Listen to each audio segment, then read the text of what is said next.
सत्यम मान्यम जगद्गुरुं प्रचंड धर्म सूर्यंतम वंदे श्री गुरु तारणम वंदे श्री गुरु तारणम वंदे श्री गुरु तारणम।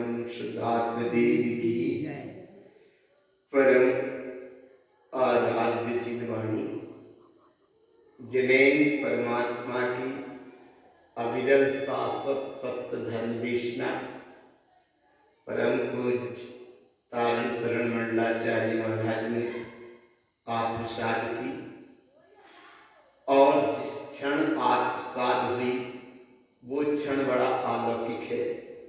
ऐसे अलौकिक क्षण में कोई बिरले जीव ही इस तत्व का स्मरण कर पाते हैं, इस तत्व का श्रवण कर पाते हैं और इस तत्व का मनन कर पाते हैं।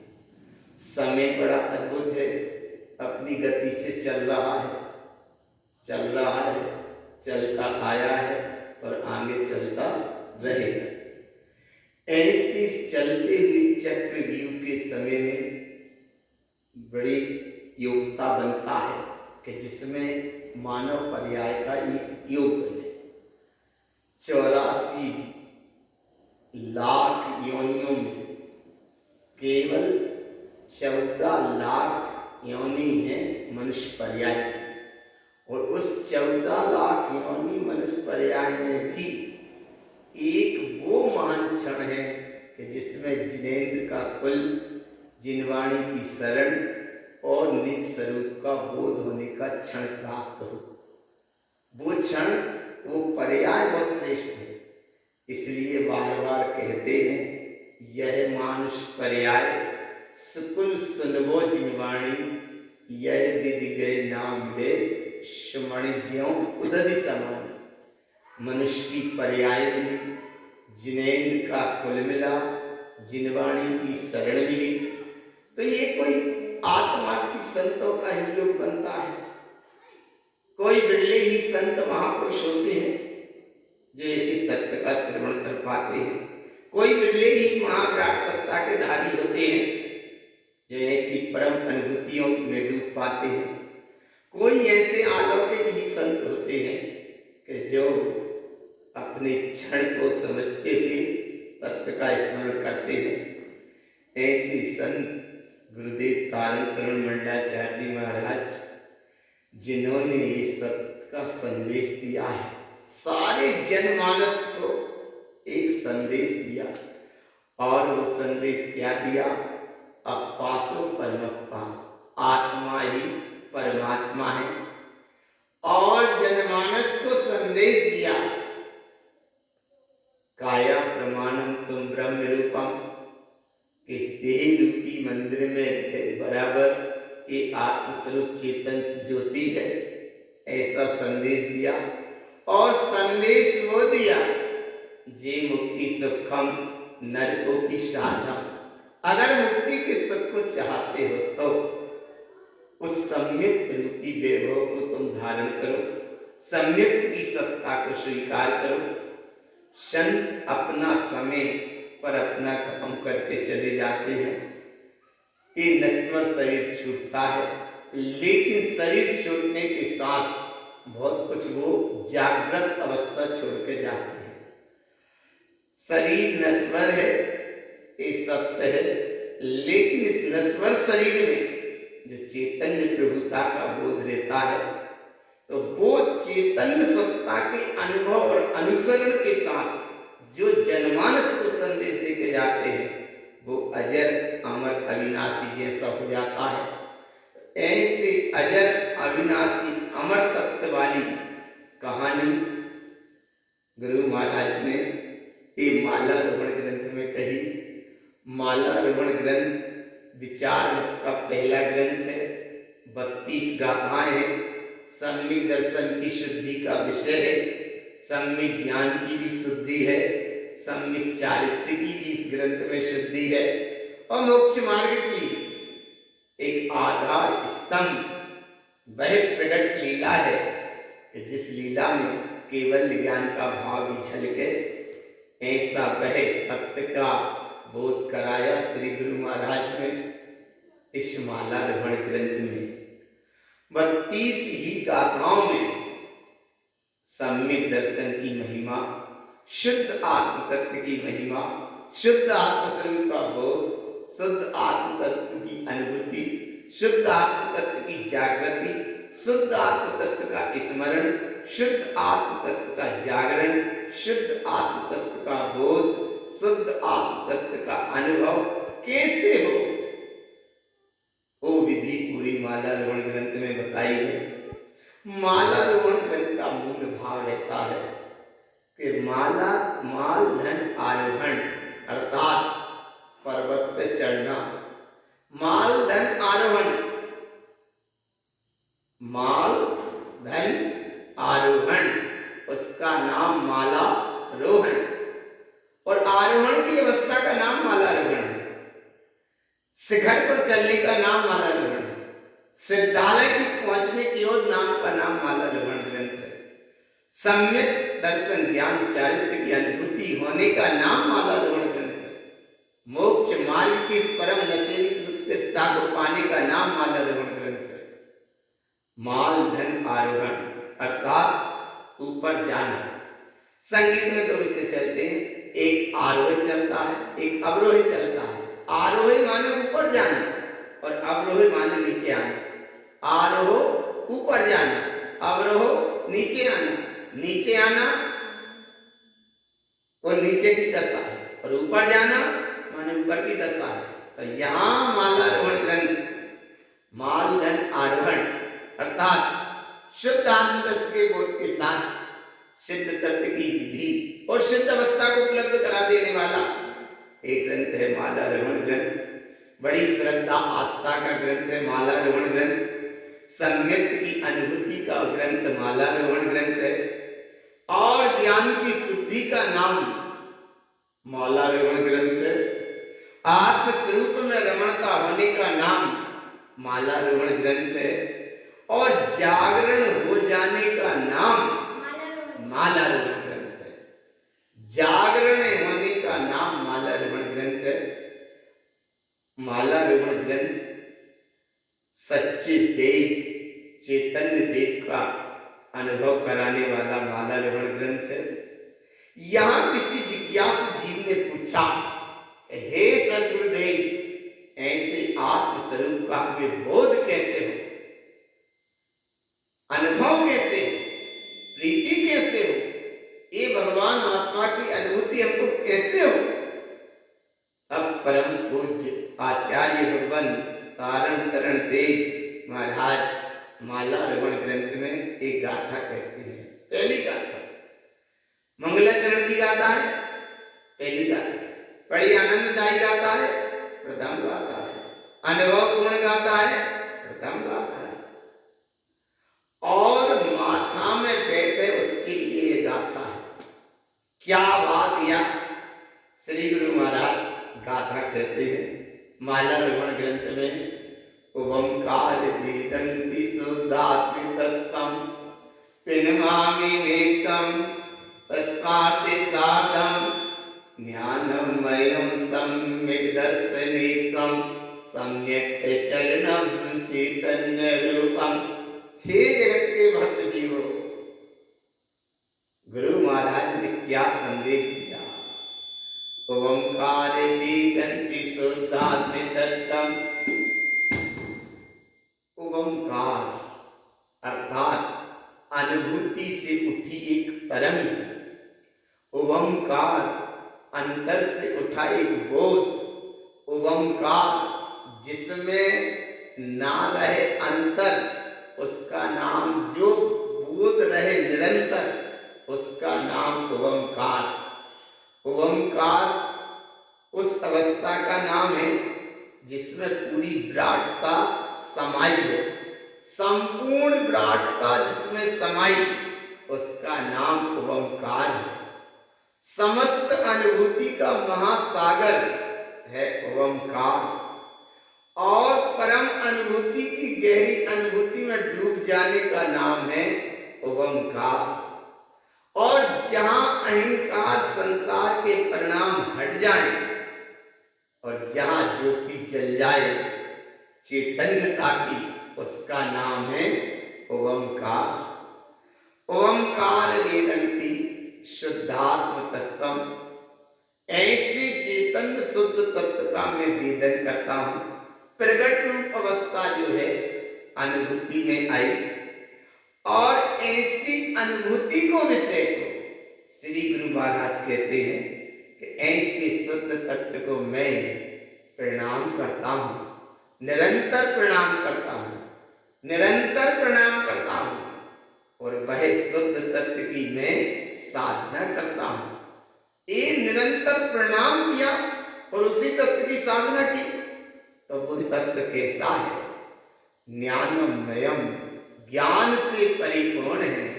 सम्यक दर्शनेत्वम, वह सम्यक दर्शन से परिपूर्ण है। सम्यक चरणम, वह सम्यक चारित्र से परिपूर्ण है। तो दर्शन से परिपूर्ण, ज्ञान से परिपूर्ण, चारित्र से परिपूर्ण, आखिर वो तत्व कौन सा है? तो सम्यक चरणम चैतन्य रूपम। ऐसा वह चैतन्य स्वरूपी भगवान आत्मा है।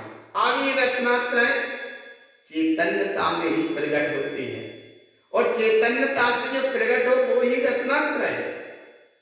जड़ चेतन आदि से ये प्रकट होने वाली बात नहीं है। बाहर कल्पना के भगवान में कोई भगवत सत्ता नहीं। जहां सम्यक चरणम चैतन्य रूपम, ये चैतन्य स्वरूपी भगवान आत्मा में रत्नात्रय के पुष्प खिलते हैं।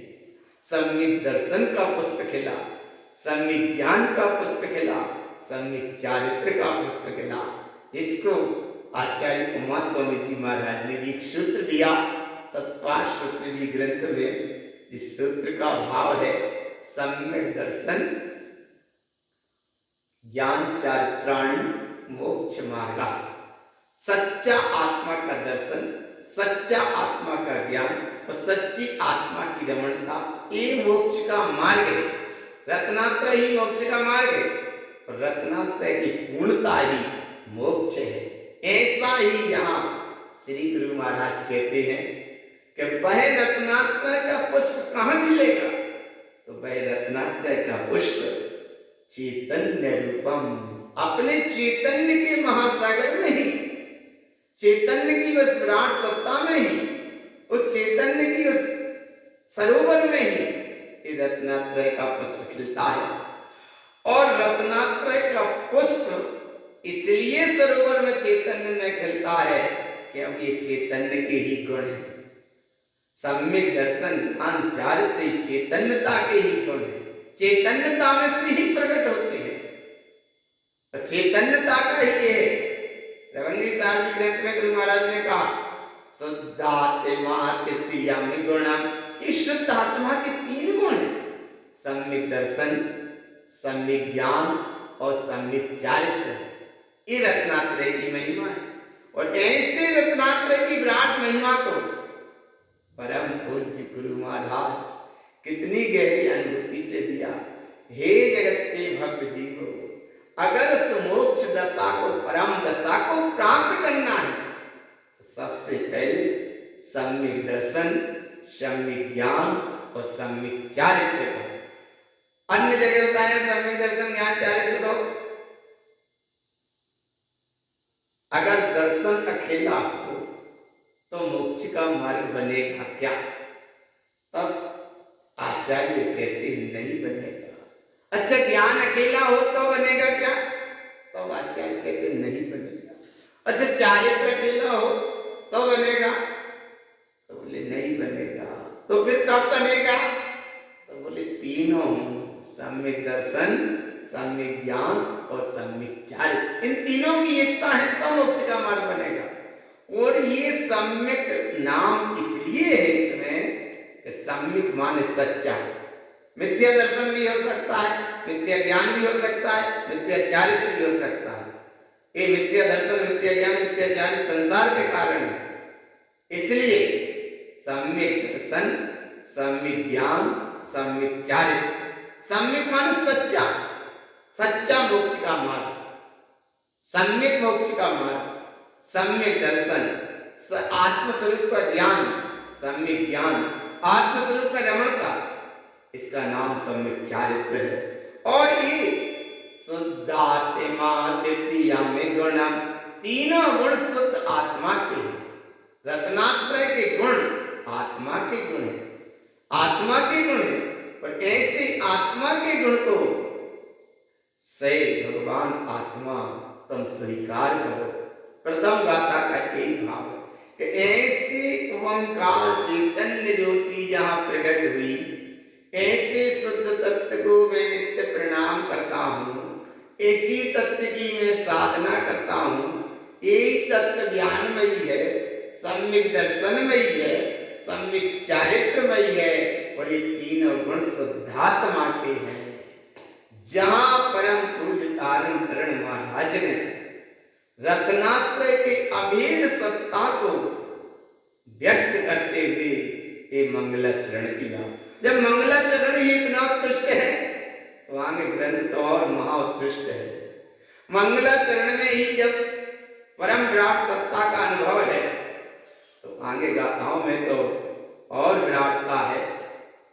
ऐसा विराटता का भाव अनुभव में लो, रुचि पूर्वक इस तत्व का श्रवण करो, रुचि पूर्वक इस तत्व को समझो, रुचि पूर्वक इस तत्व का बोध करो। सूत्र आया है रुचि अनुगामी पुरुषार्थ। जैसी तुम्हारी रुचि होगी वैसा आत्मा का पुरुषार्थ चलता है। रुचि अनुगामी पुरुषार्थ, रुचि के अनुसार पुरुषार्थ चलता है।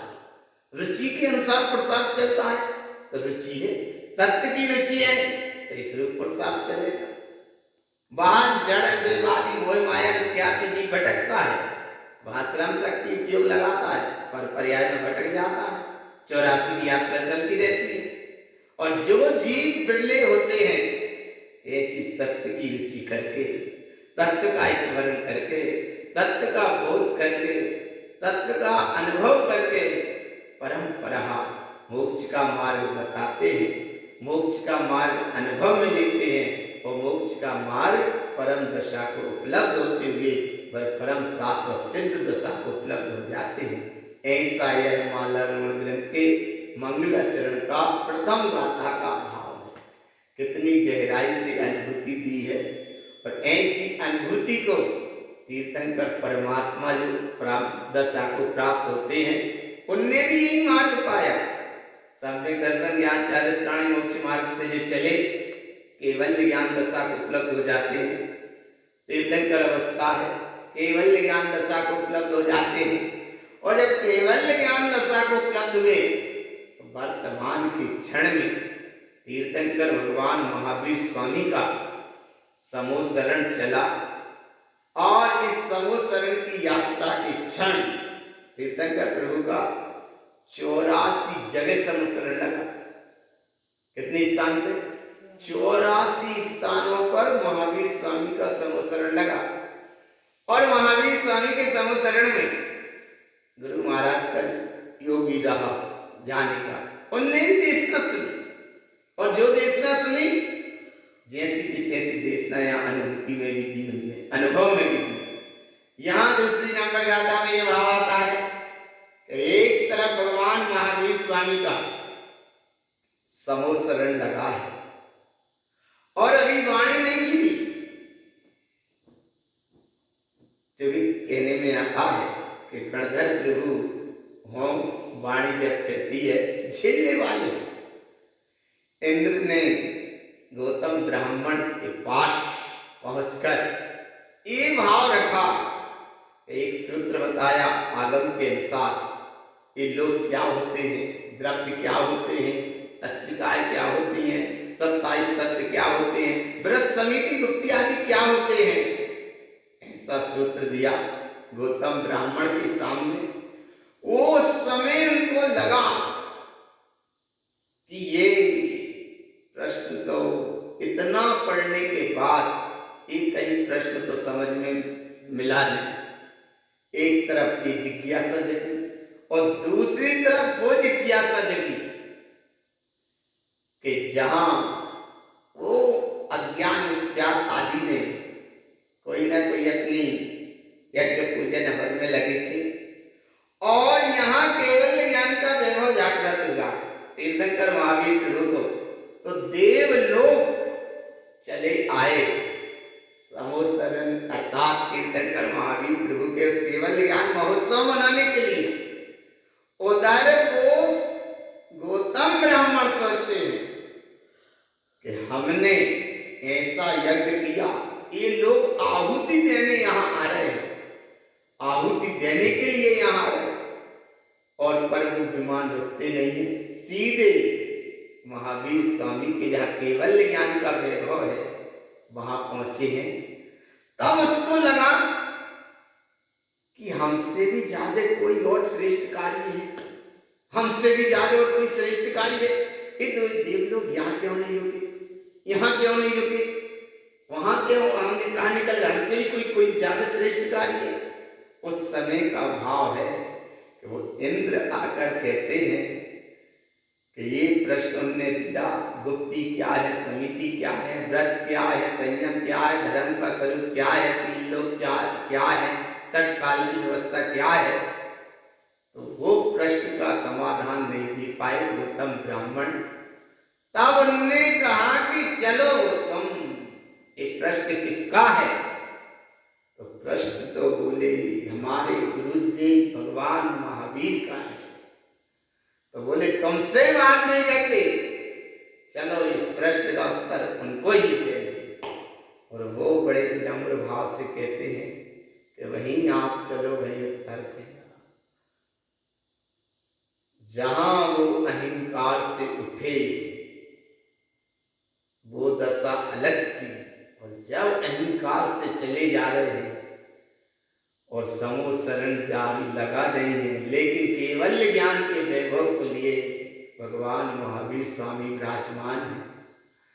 ओ गौतम ब्राह्मण वहां पहुंच रहे हैं, उस समय देखते हैं इतनी परिणति में पावनता आई कि उत्तर देना और प्रश्न का भाव तो कुछ अलौकिक ही हो गया। यहाँ मति ज्ञान शुद्ध हो रहा है, गौतम ब्राह्मण के शुद्ध ज्ञान शुद्ध हो रहा है, अवधि ज्ञान, अरे साधु दशा और मना परे ज्ञान के धारी, चार ज्ञान के धारी हो गए। और उधर से वाणी खिलने लगी।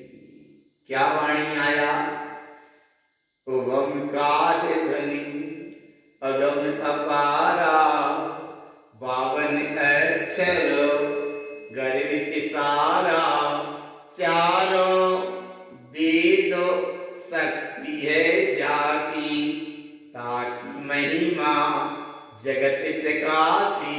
वो वाणी गिरने लगी और गौतम ब्राह्मण अब गौतम गणधर हो गए, चार ज्ञान के धारी हो गए।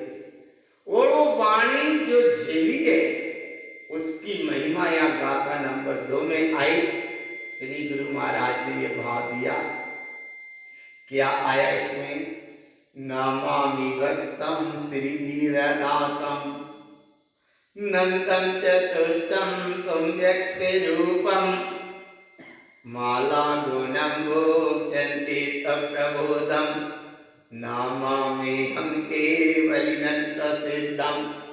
भगवान महावीर स्वामी को मैं प्रणाम करता हूं, लेकिन कब, नंदं चतुष्टं त्वं व्यक्तिरूपं, नाम के महावीर को मैं प्रणाम नहीं करता, नाम की संज्ञा के महावीर को प्रणाम नहीं करता।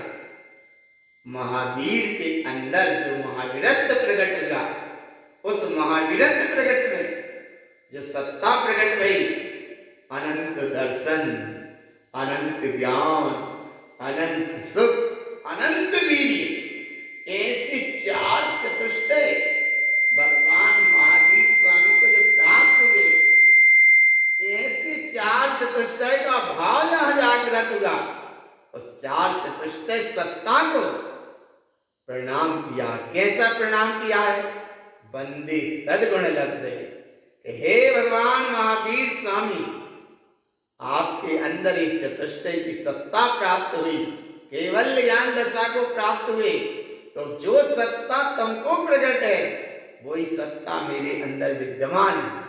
इसलिए बाहर से महावीर को प्रणाम करना ये सब पुण्यार्जन की बात है, लेकिन अंदर से चतुष्टय का भाव जागृत हो जाए, उसका नाम धर्म की उपलब्धि है। परम पूज्य तारण तरण महाराज ने यहाँ उस चतुष्टय का अनुभव किया कि जो महावीर स्वामी को प्रकट है वही चार चतुष्टय मेरे अंदर विद्यमान है। और ऐसा चार चतुष्टय विद्यमान, अनंत दर्शन, अनंत ज्ञान, अनंत सुख, अनंत वीर्य, वह चार चतुष्टय मेरे अंदर भी विद्यमान है, प्रत्येक जीव आत्मा के अंदर विद्यमान है। उमा स्वामी जी महाराज ने कहा, मोक्ष मार्गस्य नेतारम वेत्तारम कर विभुवृताम ज्ञातारम विश्व तत्वानाम वंदे तद्गुण लब्धये। मोक्ष मार्ग के नेता हैं, कर्म रूपी पर्वतों का जो भेदन करते जा रहे हैं, समस्त तत्वों के जो ज्ञाता हैं, ऐसे उस ज्ञान ज्ञायक ज्ञान सत्ता को जो पाया, गुण की जो व्यक्तता हुई, वंदे तद्गुण लब्धये, वो गुण मुझको भी, मेरे अंदर भी विद्यमान है, प्रत्येक जीव आत्मा के अंदर विद्यमान है। ऐसा यहाँ तारण तरण महाराज कहते हैं कि जो सत्ता उनके अंदर विद्यमान प्रकट हुई, वही सत्ता मेरे अंदर विद्यमान है। नंतम चतुष्टम तुम व्यक्ति रूपम, तीर्थंकर प्रभु ने व्यक्त किए केवल ज्ञान को पा गए।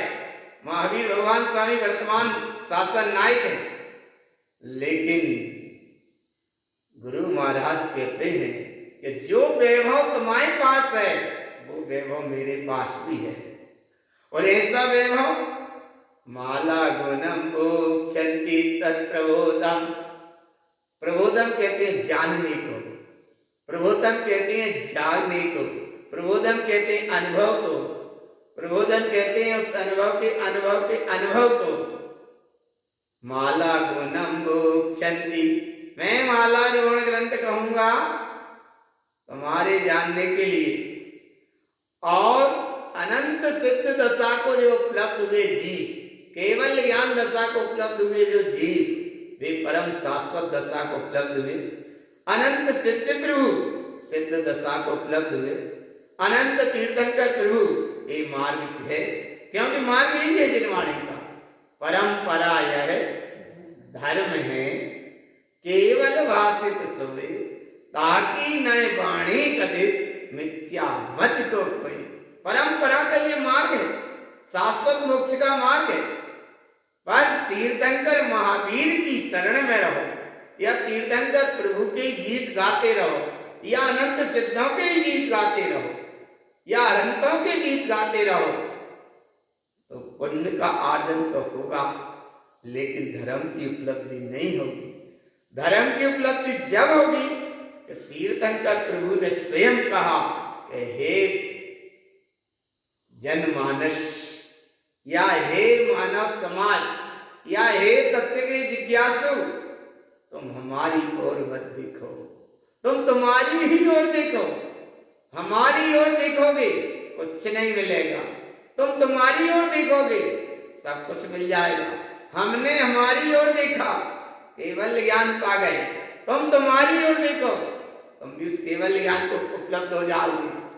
तो ऐसे केवल ज्ञान की महिमा और ऐसे केवल ज्ञान सत्ता का स्वभाव का अनुभव कराते हुए गुरु महाराज ने ये गाथा कही, अनंत सिद्ध प्रभु की महिमा, तीर्थंकर प्रभु की महिमा। लेकिन तीर्थंकर प्रभु सिद्धों की महिमा कम और अपने चेतन अगम स्वभाव की महिमा अधिक। ऐसी चेतन स्वभाव की महिमा करो भगवान। यहाँ से तुम्हारा शुभारंभ है, ये है तुम्हारा मोक्ष का मार्ग, ये है तुम्हारी परम विराट सत्ता का मोक्ष का मार्ग। और जो जो जनमानस इस सत्ता को स्वीकार करेगा तो ही मोक्ष का मार्ग बनेगा। क्योंकि ये मोक्ष का मार्ग खिलौना धर्म समझाने वाला नहीं है कि किसी को भी छोटे छोटे बच्चों को दे देते ना, वे गुनगुना बजाते रहते हैं और अपना समय पूरा हो जाते करते रहते हैं। तो ये धर्म का मार्ग कोई ऐसे गुनगुना खिलौना जैसा मार्ग नहीं कि दे दिया गुनगुना और बजाते रहो और अपना जीवन पूरा करते रहो। लोग धर्म के नाम पे अटका देते हैं और लोग अज्ञान दशा में अटक भी जाते हैं। धर्म के नाम पे अटक गए, क्रियाओं में अटक गए, गुरु अगुरु मिथ्या गुरुओं की मान्यताओं में अटक गए, या नाना प्रकार के अदेव पदेव मिथ्या देव के चक्कर में जीव धर्म के नाम पे अटक जाता है, भटक जाता है। और ऐसे लोग होते हैं कि जो उन्हें ऐसा देवी देते हैं गुनगुना जैसा, और वो बजाते रहते हैं, जीवन उनके पूरे निकल जाते हैं, तत्व का अनुभव नहीं हो पाता।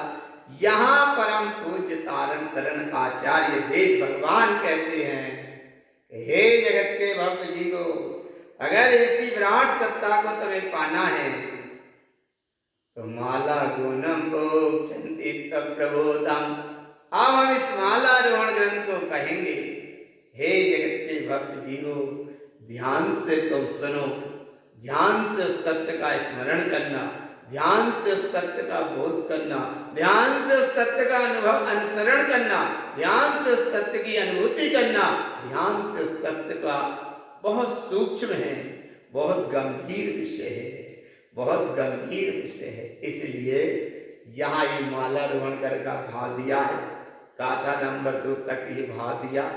और सम्यक दृष्टि कौन होता है, ये तत्व को श्रवण करने वाला कौन होता है, ये तत्व को जानने वाला कौन होता है, ये तत्व को समझने वाला कौन होता है, ये तत्व का अनुभव किसे होता है, तत्व का अनुभव होने तक उसकी क्या परीक्षा होती है।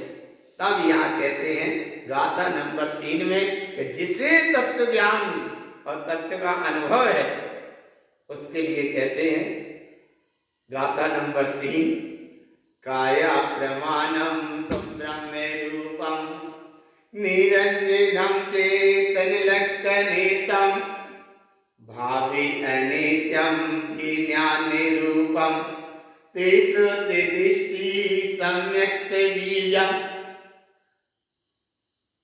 काया प्रमाणम तुम ब्रह्म रूपम, काया प्रमाणम अर्थात जिस शरीर में ये भगवान आत्मा रह रहा है तो वो काया प्रमाणम अर्थात काया के बराबर है। लेकिन ये बात भी बाहर की है, काया प्रमाणम ये जनमानस को समझाने के लिए या जनमानस को थोड़ा बोध हो जाए कि जीव जुदा है और एक पुद्गल जुदा है।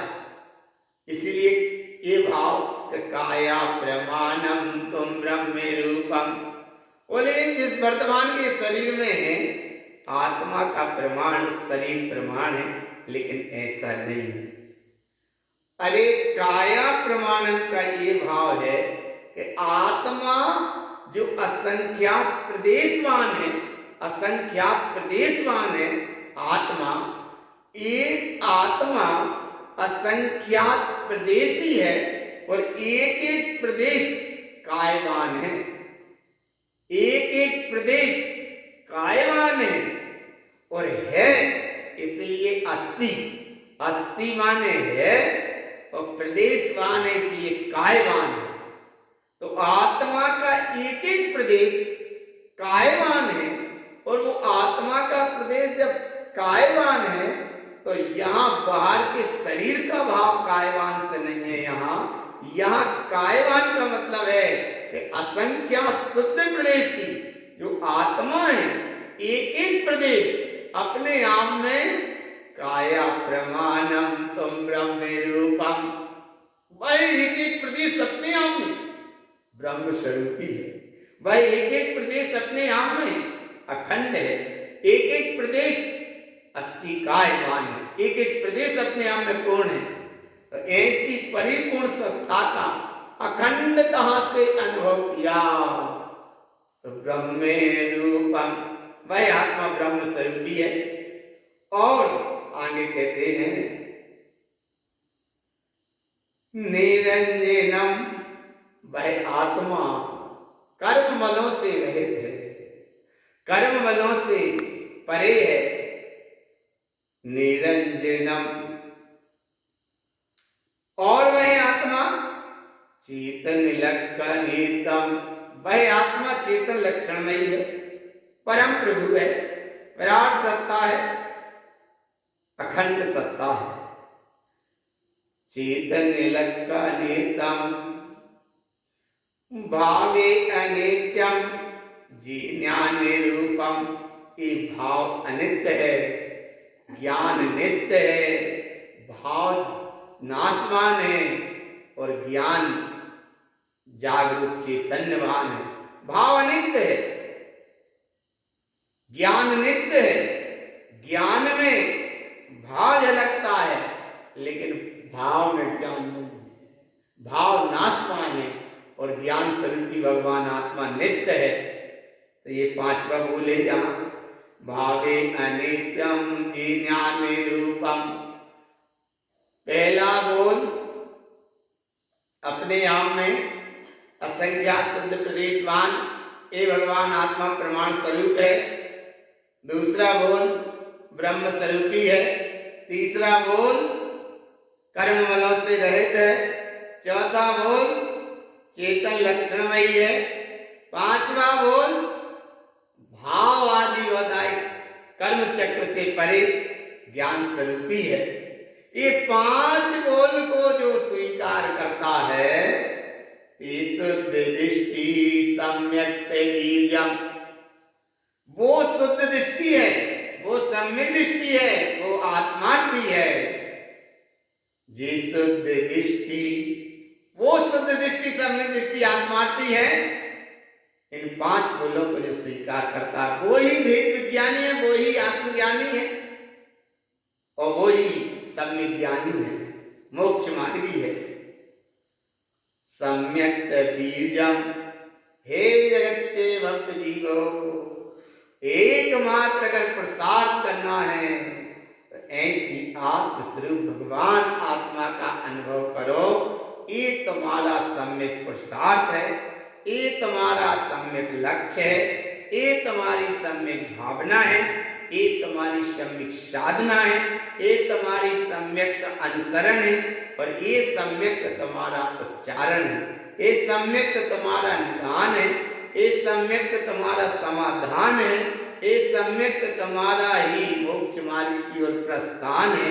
ये सम्यक ही बहुत अपने आप में बलवान है और ये सम्यक ही अपने आप में महान है।